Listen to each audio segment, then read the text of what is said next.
खोल दिए हैं। जेलेंस्की ने साफ कर दिया है कि रूस के पास भले ही सबसे ज्यादा परमाणु बॉम्ब हो, लेकिन यूक्रेन को युद्ध भूमि में पटकनी देना मिशन इम्पॉसिबल जैसा है। जेलेंस्की मानते हैं कि पुतिन अगर यही नहीं रुके तो विश्व युद्ध को कोई नहीं रोक सकता।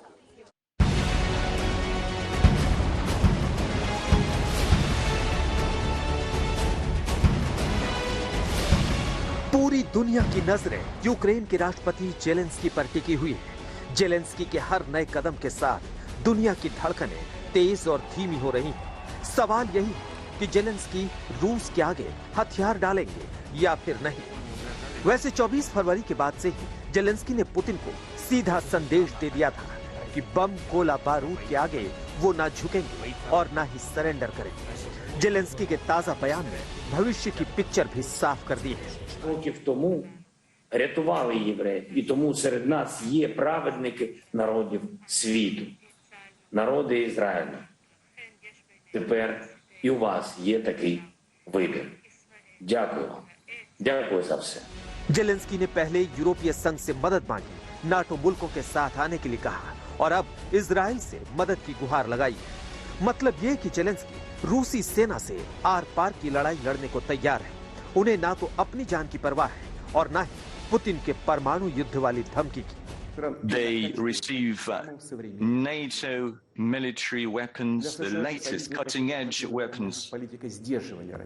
And the US and its allies are pursuing the containment policy for Russia.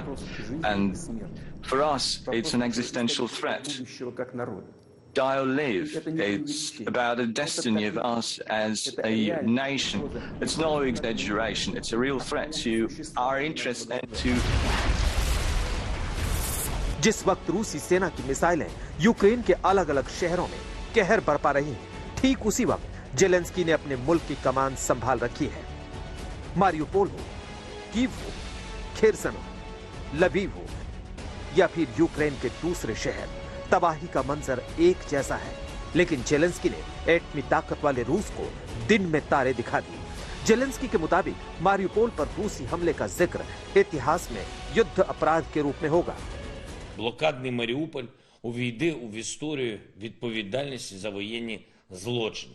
Зробити таке з мирним містом, що зробили окупанти, це терор, який будуть згадувати і через століття.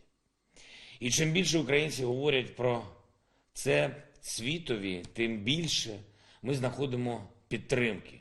Чим більше Росія застосовує терору проти України, тим гірше наслідки наступають для неї.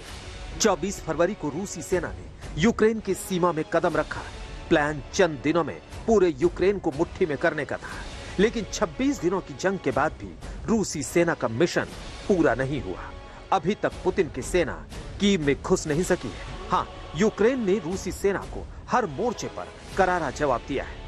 Пане президенте, дорогий Ігнатіо, я вітаю усіх швейцарських друзів України. Вітаю весь ваш прекрасний народ, народ Швейцарії. Я вдячний вам за підтримку кожного і кожної. Вдячний за те, що захищаєте свободу разом з усіма, хто її цінує. Defence expert मानते हैं कि अगर जेलेंस्की हथियार डाल देते तो युद्ध खत्म हो जाएगा। लेकिन जेलेंस्की ने हथियार डालने की बजाय आखिरी दम तक यूक्रेन की रक्षा करने की शपथ खाई है। बड़ी बात यह है कि अमेरिका की तरफ से जेलेंस्की को कीव छोड़ने की सलाह दी गई। यहां तक कि रूसी मीडिया की तरफ से जेलेंस्की के कीव छोड़ने की खबरें प्रचारित की गई। दावा किया गया कि वो जान बचाने के लिए पोलैंड भाग चुके हैं। लेकिन जेलेंस्की ने कीव नहीं छोड़ा। वो तो जख्मी सैनिकों से मिलने हॉस्पिटल पहुंचे। वो प्रेस कॉन्फ्रेंस करते हुए नजर आए और तो और दुनिया के तमाम नेताओं से बातचीत कर रहे हैं। The level of disgust and outrage, what is happening in Ukraine is mounting around the world, and the noose is tightening on the Putin regime. दुनिया के तमाम राष्ट्राध्यक्ष आज यूक्रेन के समर्थन में खड़े हैं। जेलेंस्की की सेना को हथियारों की सप्लाई जारी है। वही हथियार जिसके बलबूते यूक्रेनी सेना एक के बाद एक रूसी सेना के टैंक उड़ा रही है। जेलेंस्की ने रूसी सेना को बुरी तरह अपने चक्रव्यूह में फंसा रखा है। यही वजह है कि पुतिन के सीक्रेट एजेंट जेलेंस्की को मारने के लिए कीव पहुंच चुके हैं। अब तक जेलेंस्की पर हमले की 3 बड़ी साजिश को नाकाम किया जा चुका है। सोशल मीडिया पर जारी किए गए बयान में यूक्रेन के रक्षा मंत्रालय ने कहा है, पुतिन के करीबी और लीगा के मालिक येवगेन प्रिगोजिन से जुड़े उग्रवादियों का एक और समूह आज से यूक्रेन पहुंचने लगा है। इन अपराधियों का इरादा यूक्रेन के शीर्ष सैन्य और राजनीतिक नेतृत्व को खत्म करना है। रूसी भाड़े के सैनिकों के निशाने पर यूक्रेन के प्रधानमंत्री डेनिस शमिहाल और यूक्रेनी फिल्म निर्माता एंड्री एमर्क हैं, जो जेलेंस्की के मुख्य सलाहकार का काम कर रहे हैं।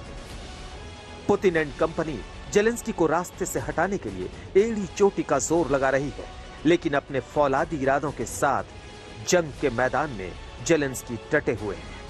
कीव में राजेश पवार के साथ आज तक ब्यूरो।